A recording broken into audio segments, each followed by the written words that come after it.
Hello guys, welcome back to our channel. நம்ம LCU ரசிகர்கள் எல்லாத்துக்குமே பாத்தீங்கன்னா ஒரு ஷாக்கிங்கான விஷயம் கிடைச்சிருக்கு. அதாவது நம்ம எல்சியூவோட ஓனரான லோகேஷ் கனகராஜ் பாத்தீங்கன்னா அவரோட சினிமாட்டிக் யூனிவர்ஸையும் கைதி 2 படத்தையும் பாத்தீங்கன்னா அபிஷியலா டிராப் பண்ணிருக்காருன்னு சொல்லி நிறைய பேர் ஒரு ரூமர் ஸ்ப்ரெட் பண்ணிட்டு இருக்காங்க. உண்மையாவே நம்ம லோகேஷ் கனகராஜ் எல்சியூ ஐடியாவை டிராப் பண்ணிட்டாரா இல்லனா கண்டினியூ பண்ணுவாரா, இதை பத்தி தான் இந்த வீடியோ நம்ம பார்க்க போறோம். சோ கைஸ், வீடியோக்குள்ள போறதுக்கு முன்னாடி நம்ம சேனலை சப்ஸ்கிரைப் பண்ணாம வச்சிருந்தீங்கன்னா மறக்காம சப்ஸ்கிரைப் பண்ணிருங்க. ஓகே கைஸ், வாங்க வீடியோக்குள்ள போயிடலாம். தமிழ் சினிமால one of the most wanted and most famous டைரக்டரா இப்ப இருக்கிறதுல நம்ம லோகேஷ் கனகராஜ் தான்.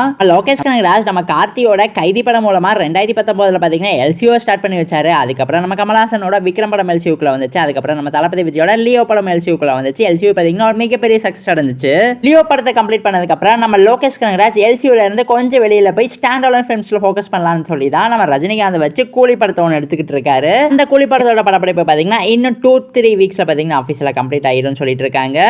இந்த கூலி படத்தோட படப்பிடிப்பு முடிஞ்சதுக்கு அப்புறம் நம்ம கைதி 2 படத்தோட படப்பிடிப்பை இந்த வருஷம் அதாவது 2025 எண்டிங் ஸ்டார்ட் பண்ணலாம்னு இருந்தாங்க. இப்போ பாத்தீங்கன்னா அது போஸ்ட்பாண்ட் ஆகி அடுத்த வருஷம் அதாவது 2026 ஆகஸ்ட் மாசத்துல இருந்து தான் கைதி 2 படத்தை ஸ்டார்ட் பண்ணலாம்னு இருக்காரா நம்ம லோகேஷ் கனகராஜ். அதே மாதிரி நம்ம கூலி படத்துக்கும் கைதி 2 படத்துக்கும் மிடில் பாத்தீங்கன்னா இன்னொரு படத்தை டைரக்ட் பண்ண போறாராம். அந்த படத்தை யாரை வச்சு டைரக்ட் பண்ணலாம்னு இருக்காருன்னு பாத்தீங்கன்னா நம்ம பாலிவுட் சினிமா அதாவது ஹிந்தி சினிமால ஒன் ஆஃப் த டாப் ஆக்டரான அமீர் கான் வச்சு தான் டைரக்ட் பண்ணலாம்னு இருக்காரு. இதை பாத்தீங்கன்னா நேத்து போட்ட ஒரு ட்வீட் மூலமா அன்அஃபிஷியலா கன்ஃபார்ம் பண்ணியிருக்காரு. கைஸ், இன்னும் 2-3 மாதத்துல நம்ம கூலி படத்தோட படப்பிடிப்பை கம்ப்ளீட்டா முடிச்சதுக்கு அப்புறம் ஸ்ட்ரைட்டா நம்ம லோகேஷ் கனகராஜ் பாத்தீங்கன்னா பாலிவுட்ல போய் அமீர் கான் வச்சு ஒரு பிரம்மாண்டமான படத்தை பண்ண போறாரு. அமீர் கான் கூட அந்த படத்தை பண்ணி முடிச்சதுக்கு அப்புறம் தான் நம்ம கைதி 2 படத்தை தொடுவாராம். இதுல நிறைய பேர் என்ன ரூமர் ஸ்ப்ரெட் பண்ணிட்டு இருக்காங்கன்னா நம்ம லோகேஷ் கனகராஜ் எல்சியூ அப்படியே டிராப் பண்ணிட்டாரு, கூடி சீக்கிரம் இதை பத்தி ஆஃபீஸ்ல அனௌன்ஸ் பண்ணுவார்லாம் சொல்லிட்டு இருக்காங்க. ஏன்டா இப்படி டிசப்பாயிண்ட் பண்றீங்க, அப்படி மட்டும் பண்ணிடாதீங்க லோகேஷ். ஆக்சுவலா நம்ம லியோ படத்தோட படப்பிடிப்பு முடிஞ்சதுக்கு அப்புறமே நம்ம கார்த்தியோட கைதி 2 படத்தை தான் லோகேஷ் கனகராஜ் ஷூட் பண்ணலாம்னு இருந்தாரு. அதுக்கு நடுவில் தான் போய் லோகேஷ் கனகராஜ் பாத்தீங்கன்னா கூலி படத்தை இயக்கி இருக்காரு. இன்னும் 2 வீக்ஸ்ல பாத்தீங்கன்னா அந்த படத்தோட படப்பிடிப்பு முடிஞ்சிடும். இது முடிஞ்சதுக்கு அப்புறமாச்சு கைதி 2 டைரக்ட் பண்ணுவாருன்னு பார்த்தா அமீர் கானை வச்சு பாலிவுட் படம் எடுக்க போயிட்டாரு.